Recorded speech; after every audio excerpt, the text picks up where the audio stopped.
നമസ്കാരം. ഇന്നത്തെ വീഡിയോയിൽ ഞാൻ പ്രതിപാദിക്കുന്ന വിഷയം വേലകളി എന്നുള്ളതാണ്. നിങ്ങൾക്കേവർക്കും സുപരിചിതമാണ് വേലകളി. ഇതൊരു അനുഷ്ഠാന കലയാണ്. ക്ഷേത്രങ്ങളിലാണിത് സാധാരണയായി അവതരിപ്പിച്ചു വരുന്നത്. എന്നാൽ ഈ വേലകളിയെ പറ്റിയുള്ള അതിൻ്റെ ഐതിഹ്യവും അതിൻ്റെ മറ്റ് കാര്യങ്ങളും നമുക്ക് എന്താണെന്ന് ഒന്ന് പരിശോധിച്ച് നോക്കാം. വളരെ വർണ്ണാഭമായ ഒരു നാടൻ കലാരൂപവും ഒപ്പം ഒരു അനുഷ്ഠാന കലയുമാണ് വേലകളി എന്ന് പറയുന്നതിൽ ഒട്ടും തെറ്റില്ല.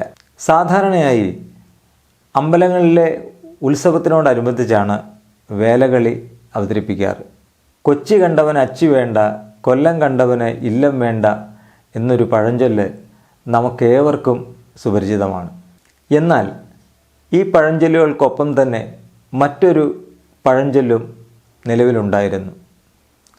അതെന്തെന്നാൽ അമ്പലപ്പുഴ വേല കണ്ടവന് അമ്മയും വേണ്ട എന്നുള്ളതായിരുന്നു ആ പഴഞ്ചൊല്ല്. വേലകളി അതിൻ്റെ പ്രതാപകാലത്ത് നിലനിന്നിരുന്ന ഒരു പഴഞ്ചൊല്ലാണ് ഞാനിപ്പോൾ മേൽ ഉദ്ധരിച്ചത്. അമ്പലപ്പുഴയിലാണ് വേലകളിയുടെ ഉത്ഭവം. മാത്തൂർ പണിക്കർ എന്ന ചെമ്പകശ്ശേരി പടയുടെ പടനായകനാണ് ജനങ്ങളിലും ഭടന്മാരിലും പോരാട്ട വീര്യം വർദ്ധിപ്പിക്കാൻ ഈ കലാരൂപം ആവിഷ്കരിച്ചത്.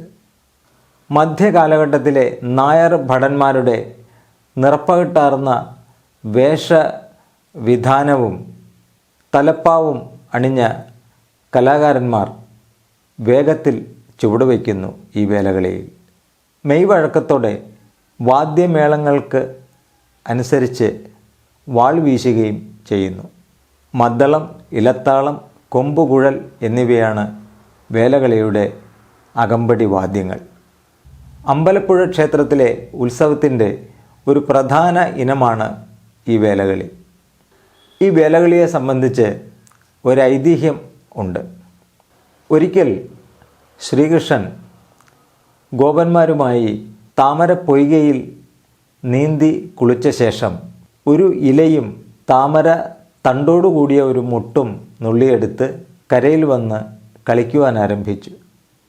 ആ സമയം അതിലെ വരുവാനിടയായ നാരദ മഹർഷി ഇവരുടെ കളിയിൽ ആകർഷനായി. കേരളീയരെ ഒന്നടങ്കം കൃഷ്ണഭക്തന്മാരാക്കാൻ ആഗ്രഹിച്ചുകൊണ്ടിരുന്ന വില്ലുമംഗലം സ്വാമിയാരോട് നാരദ മഹർഷി ഈ കൃഷ്ണനും നന്ദഗോപുരം നടത്തിയ ഈ കളിയെപ്പറ്റി പറയുകയും ഇത് കേരളത്തിലെ കൃഷ്ണ ക്ഷേത്രങ്ങളിൽ അല്ലെങ്കിൽ വിഷ്ണു ക്ഷേത്രങ്ങളിൽ അവതരിപ്പിക്കണമെന്ന് പറയുകയും ചെയ്തു. തുടർന്ന് കൃഷ്ണ ധ്യാനത്തിൽ മുഴുകിയിരുന്ന വില്ലുമംഗലം സ്വാമിയാർക്ക് ശ്രീകൃഷ്ണ ഭഗവാൻ ഈ വേലകളി സ്വപ്നത്തിൽ കാണിച്ചു കൊടുക്കുകയും തുടർന്ന് നന്ദഗോപന്മാരുമായി ഓടിപ്പോവുകയും ചെയ്തു, അല്ലെങ്കിൽ മറയുകയും ചെയ്തു. തുടർന്ന് വില്ലുമംഗലം സ്വാമിയാർ ഈ കളി അല്ലെങ്കിൽ ഈ കലാരൂപം ക്ഷേത്രങ്ങളിൽ പ്രചരിപ്പിക്കുവാൻ തുടങ്ങി.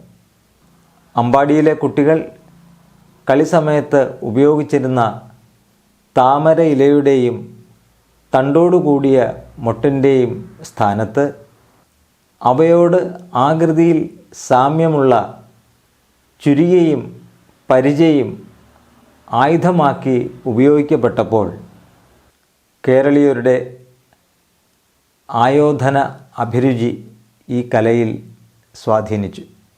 അങ്ങനെ രൂപം പ്രാപിച്ചതാണ് ഇന്ന് നാം കാണുന്ന വേലകളി. ചുരുക്കി പറഞ്ഞാൽ കൃഷ്ണനും ഗോപന്മാരും താമരയിലയും തണ്ടും വാളും പരിചയമാക്കി കളിച്ചതിൻ്റെ ആവിഷ്കാരമാണ് വേലകളിയുടെ ഐതിഹ്യം.